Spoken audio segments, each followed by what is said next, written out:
So let's look at number 12.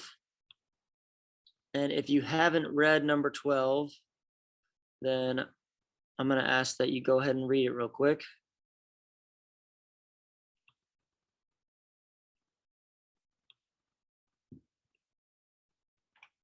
Okay, so they're looking at two separate groups of cars, and they are comparing the proportion of cars that have brake problems or defective brakes. So their first sample, they had 100 cars where 20 had brake defects. Then they use this new method, and they have a new sample of 350 with the new method where 50 had a brake defect. So they want to see, was the new method successful? So basically, is the proportion of brake defects smaller after they implemented this new method?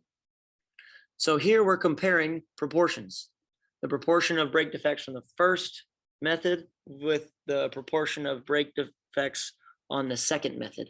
So since we're comparing two proportions and they want to know if there's a significant difference, then we're going to do a significance test.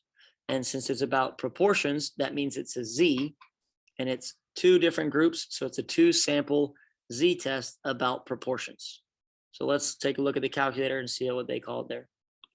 Okay, so inference on the calculator is always from stat, tests, and this has all your intervals and all your tests.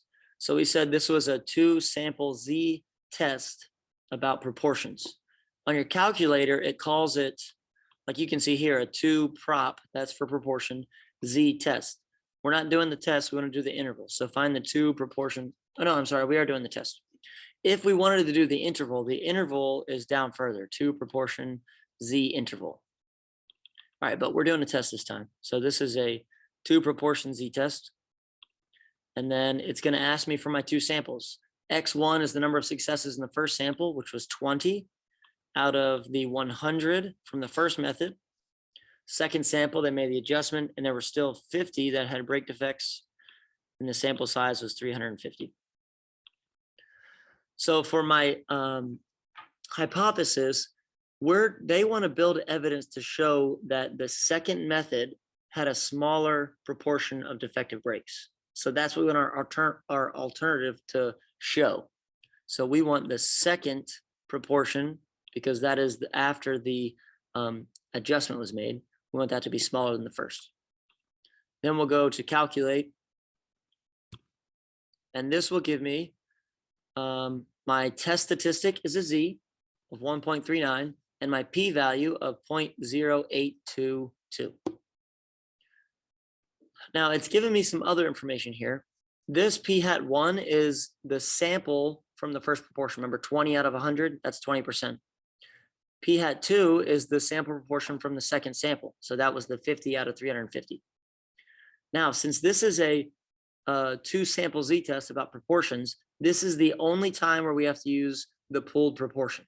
And the pooled proportion is the 20 successes from the first sample plus the 50 successes in the second sample divided by both samples added together.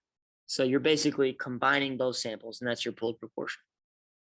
And that is this value right here. This third p-hat is the pooled proportion. So this will need to be written on your notes in the do section, as well as the test statistic and the p-value. Down here, it also just gives the sample sizes.